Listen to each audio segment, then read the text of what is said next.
sytuacja się totalnie zmieniła i po prostu nagle w momencie, kiedy runął mur berliński, Europa przestała interesować się, co jest za tym murem. Przecież to była jedna z ważnych momentów zaciekawienia polskim kinem.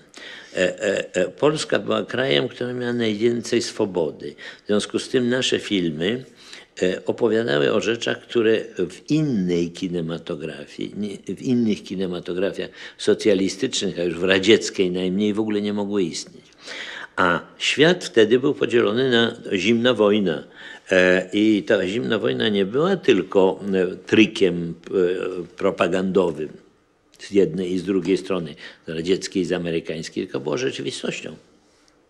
Ludzie bali się wojny, zwłaszcza Zachód się bał wojny. Im bardziej Zachód, że tak powiem, się bogacił, im bardziej czuł się pewny siebie, tym bardziej czuł się zagrożony Związkiem Radzieckim, bombą atomową, która w dużych ilościach wyprodukował Związek Radziecki, pogróżkami Związku Radzieckiego.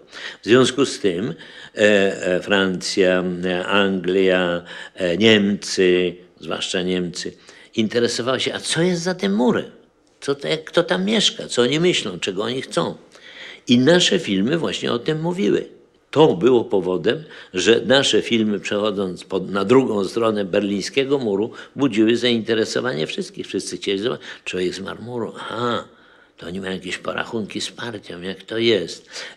Człowiek z żelaza, aha, budzą się, coś będzie, jakieś wydarzenia, jakie to są szanse tych wydarzeń, ale nie tylko polityczne filmy, inne filmy historyczne też miały swoje echo. Tu nagle się okazało, że nie, nikt nie czeka już na polskie filmy po tamtej stronie, a na takie filmy nikt nie czeka po tej stronie. Muszę powiedzieć, że to był najbardziej bolesny okres w moim życiu.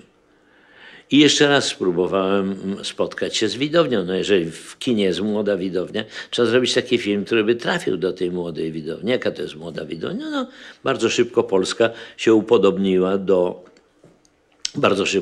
upodobniła się do Europy, reszty Europy. No, kto siedzi w kinie od 15 do 25 lat.